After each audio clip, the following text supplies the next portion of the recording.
Hello, Hammer Pattern subscribers, and welcome to BC BBQ Brawl, the narrative event that I and the Hammer Pattern competitive but narrative Warhammer team went to over the weekend.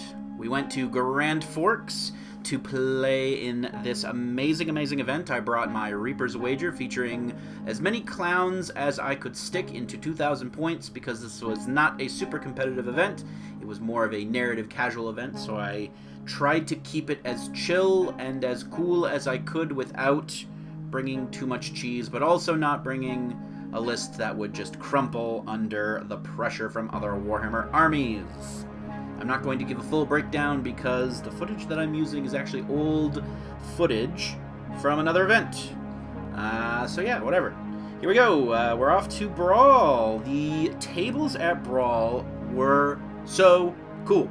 Every single table was super unique, had its own mission, had different scoring parameters, had different terrain. There was a jungle board where you could feed bananas to a monkey, and you would get, basically it was how many bananas you fed the monkey, and that's how you won the game. I didn't have a chance to go to every single table and see the missions. I really wish that there was a player pack with all of the missions available just to look at beforehand, so I wasn't learning the new mission as I played. That aside, it was really refreshing to play on some boards that weren't just L-shaped ruins. Although 10th edition does really lend itself to the ruin templates, they did a very good job of making sure that there was adequate line of sight blocking, and most of the tables felt pretty fair as far as terrain goes. So we are off to round one, where I was fighting Chris Jones from Vancouver. So yep, we drove 9 hours to play each other in Warhammer for the very first time. Chris brought his Custodes, and we were fighting on an ice bridge map.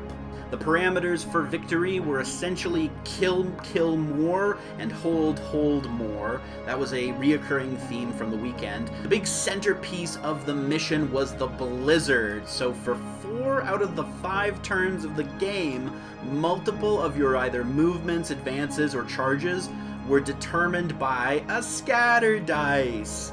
And as fun and cool as that is, it was very annoying to play around. Only reason that I won this game was because Chris managed to fail all of his charges on a pivotal turn and could not get any kills because he was Custodes. So for this mission, I rate 3.5 frostbitten toes out of 5. Going on to round 2, I got to fight Moody, also from Vancouver. So we both drove 9 hours to play each other for the second time in Warhammer 40,000. We were playing on the Orc Junkyard board, where 2 Grot tanks were constantly careening through our forces and shooting rockets at us. This mission used a kill tally, so the number of wounds of models you killed was worth a certain score, and then on top of that you could score secondaries by picking up scrap from loot piles around the board and delivering them to the center of the battlefield. Very cool mission. My one critique of this mission was there was a lot of dice rolling for the orcs. You had to roll 5 dice and a scatter die to determine the direction that it went, and then it would do D3 damage to each unit that it ran over, and then it would shoot the nearest unit, which you had to roll 2d3 shots, add that together, roll those to hit, roll those to wound, then your opponent got saves, and then you got to play your turn. Overall, I rate this mission 4 Orc Shock Attack Gun weapon shards out of 5. Going on to round 3 was the Planetary Evacuation map. This is where the mission got really complicated.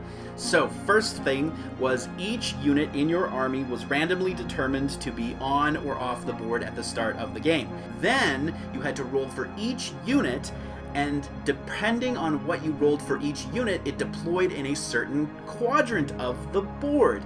Thematically, you are trying to escape a planet that is being destroyed, and there are Arvis landers flying around. You're trying to catch a ride as they circle the battlefield, and you're trying to escape, and your opponent's trying to escape, but you have to kill your opponent.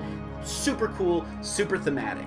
The speed of the Drukhari in a battle where you are randomly determined to start in a certain location gave me a massive, massive edge. The Drukhari were just flying around, slaughtering the Sisters of Silence. After all that, there were no more Sisters of Silence, and all the Drukhari had fled the battlefield.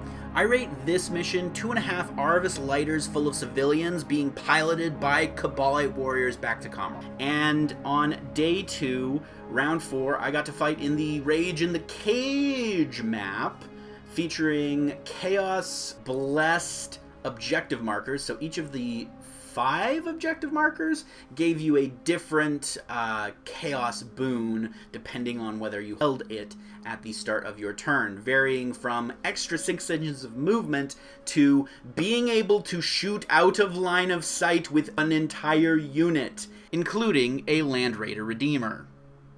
I rate this mission 4.5 Sanguinors from the top rope with a steel chair directly onto my spinal cord out of 5. Final round, on the corporate office/office space board sponsored by TELUS of all people, I got to fight JT McDowell and his Chaos Space Marines.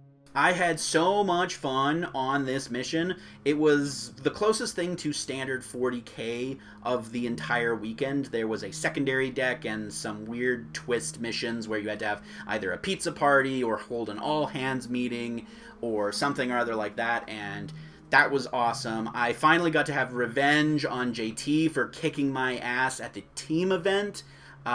He was trying to get to 100 self-inflicted wounds because at the start of the battle, he was at, I think, around 60-something, and we managed to get to 92 self-inflicted wounds by the end of the game. I rate this mission 5 meetings that could have been an email out of 5. After that, it was time to announce the winners of Favorite Army, Best Sportsman, and the overall winner of the tournament. I was really shooting for either Favorite Opponent or Favorite Army. I think I got 3rd place for Favorite Army, so we're getting there, we're getting close. And I also managed to score 3rd overall, which is kind of a record for me, except for small little RTT tournaments. But this was definitely my best standing outside of a big scary tournament. Overall, I loved BC BBQ Brawl.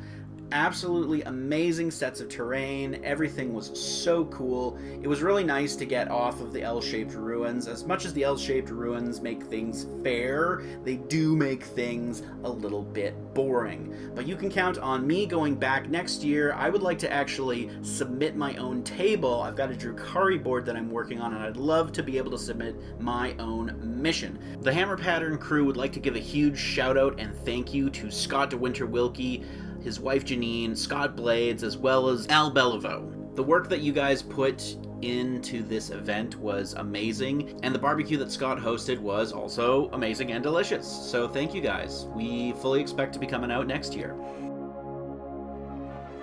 If you have gone to any cool events like this, please let us know. We would love to get some ideas if we were going to run our own events like this. I've been Lane with Hammer Pattern. Thanks for tuning into this video, and we will see you next time. Bye for now.